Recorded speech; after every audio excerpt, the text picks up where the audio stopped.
Hello दोस्तों, आप कैसे हो। हमारे यूट्यूब चैनल में आपका बहुत बहुत हार्दिक स्वागत है। आज मैं आपको बताने वाला हूँ क्लास 12 की हिंदी के इम्पोर्टेंट टॉपिक के बारे में, जिसे पढ़ के आप कह सकते हैं हिंदी में अच्छे से अच्छा नंबर ला सकते हो।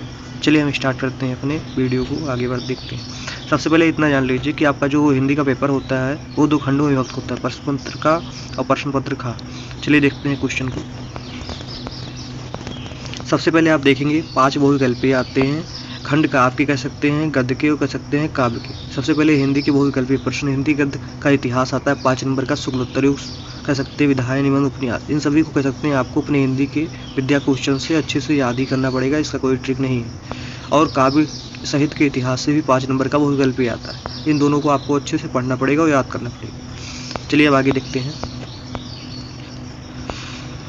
महत्वपूर्ण गद्यांश, अगर आप इन 4 लेसनों को अच्छे से पढ़ ले रहे हो तो 10 नंबर का इससे आपका क्वेश्चन आ जाता है। राष्ट्र का स्वरूप, अशोक के फूल, भाषा और आधुनिकता, निंदा रस। अगर इन 4 लेसनों को आप अच्छे से पढ़ ले रहे हो, क्लियर कर ले रहे हो, और संदर्भ सहित व्याख्या लिखने के लिए इससे आता है 4 क्वेश्चन आते हैं, तो इसको आप अच्छे से पढ़ ले रहे हो तो 10 नंबर इससे आपके क्लियर हो जाएंगे। अब काव्य के कुछ इंपॉर्टेंट लेसनों को देखते हैं।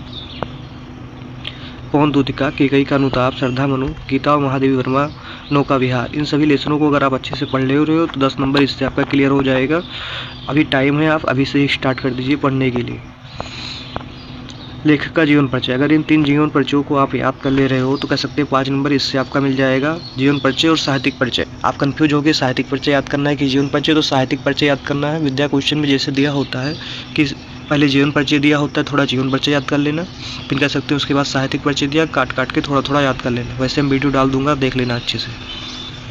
कवि का साहित्यिक परिचय देख सकते हो, 4 कह सकते हैं कवि के साहित्यिक परिचय दिए हैं, इन सभी को आपको अच्छे से पढ़ना है। 10 नंबर इससे आपके क्वेश्चन आ जाते हैं। फिर देखेंगे आप कहानी, इन 3 कहानियों को आपको सारांश और उपदेश, पंचलाइट, बहादुर, ध्रुव यात्रा, इस सभी को अच्छे से आपको पढ़ लेना है। और कह सकते हैं कहीं आपको दिक्कत हो, कोई समझ में ना आए तो कमेंट करके बता देना, मैं बता दूंगा। और इसका भी वीडियो आपको डालते रहूँगा जिससे आप देख के समझ सकते हो। अब खंड काम में, इसको आपको सिर्फ जैसे जो जवाहर क्लास 10 में आता था वैसे इसमें त्यागपथी है। त्यागपथी आपका पूरा टोटल कह सकते हैं 5 नंबर का आता है, और जो जवाहर आपका 3 नंबर का आता था। त्यागपथी के बारे में भी मैं कह सकते हैं हर्षवर्धन का चित्रण है, जिसके बारे में सारांश में वीडियो बना दूंगा, उसको देख के अच्छे से आप पढ़ सकते हो, या कह सकते हैं विद्या क्वेश्चन से भी पढ़ सकते हो। संस्कृत, अगर इन कह सकते हैं आप 4 लेसनों को अच्छे से पढ़ ले रहे हो तो 7 नंबर इससे आपके क्वेश्चन आ जाएंगे। इसका भी संदर्भ सहित व्याख्या लिखने के लिए आता है। जातक कथा, संस्कृत भाषा महत्तम, महामानव मालवीय, पंचशील सिद्धांता, ये गद्यांश का है। पदांश का आपको 2 लेसन मात्र पढ़ना है। सुभाष कह सकते हैं, अन्य, जातक कथा, इन 2 लेसनों को पढ़ लोगे तो 7 नंबर इससे आ जाएंगे। मुहावरे लोकतिया, तो उसको ऐसे थोड़ा थोड़ा पढ़ते रहना कह सकते हैं आप। फिर गद्यांश के बारे में मैं एक वीडियो बना दूंगा, उसको आपको पढ़ना नहीं है, उसी में से ढूंढ के उसी का क्वेश्चन में से जवाब आपको देना है। उसी में नीचे लिखा रहेगा क्वेश्चन, और उसी गद्यांश में उसका आंसर लिखा रहेगा, उसी में से देख के हेर के लिखना है। कैसे हेर के ढूंढ के लिखा जाता है इसका वीडियो मैं बता दूंगा। शब्द युग्म, शब्द अर्थ, अनेक शब्दों के लिए एक शब्द, वाक्य संशोधन, इसको आप अच्छे से पढ़ते रहना, धीरे धीरे पढ़ते रहोगे, क्लियर हो जाएगा। रस, रस में कह सकते हैं आपको पता होना चाहिए, ज़्यादा नहीं, बस 4 रसों को अच्छे से पढ़ लीजिए। सिंगार रस, हास्य रस, करुण रस, और कह सकते हैं वीर रस। अगर इन 4 रसों को आप अच्छे से पढ़ ले रहे हो तो इससे कह सकते हैं हम आपका टोटल कह सकते हैं 2 नंबर इससे आ जाएगा। फिर देखेंगे कह सकते हैं दोहा, दोहा में आपको ज़्यादा नहीं पढ़ना है। दोहा, सोठा, चौपाई, इन 3 चीज़ों को पढ़ लोगे 2 नंबर इससे आपका आ जाएगा। और अलंकार में भी ज़्यादा नहीं, बस 4 अलंकार 5 अलंकार पढ़ने, रूपक अलंकार, यमक अलंकार, अनुप्रास अलंकार, उत्प्रेक्षा अलंकार, उपमा अलंकार, इन अलंकारों को पढ़ ले रहे हो तो अच्छे से आपका 2 नंबर इसमें भी आ जाएगा।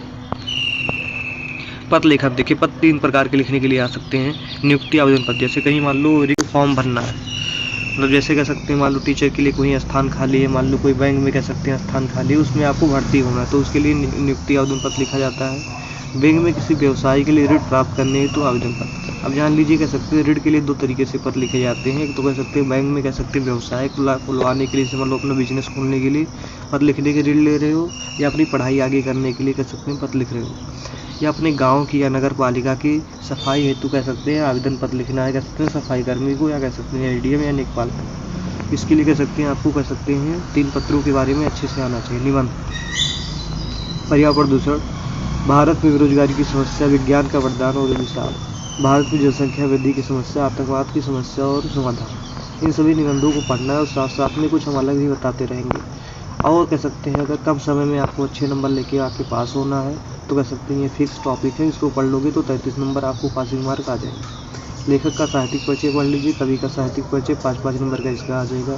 कहानी भी 5 नंबर की आती है, खंड काव्य भी 5 नंबर का आता है। 5-5 20 नंबर हो गया। संस्कृत श्लोक 7 नंबर का इससे आ जाएगा आपका। रचना अलंकार 6 नंबर, तो पूरे 33 नंबर हो गए और आप एक महीने में पढ़ के पास हो सकते हो। लेकिन आपको पास ही नहीं होना, आपको अब की बार कह सकते हैं हमारे साथ जुड़े रहिए और कह सकते हैं टॉप करना है। कुछ भी करके कह सकते हैं हार नहीं मानना है। क्लास 12th में कह सकते हैं आपको अच्छे से अच्छे नंबर लेके आए। चलिए फिर मिलते हैं अगले वीडियो में दोस्तों। अपना ध्यान रखना और कह सकते हैं पढ़ाई पे ध्यान देते रहें। जय हिंद, जय भारत।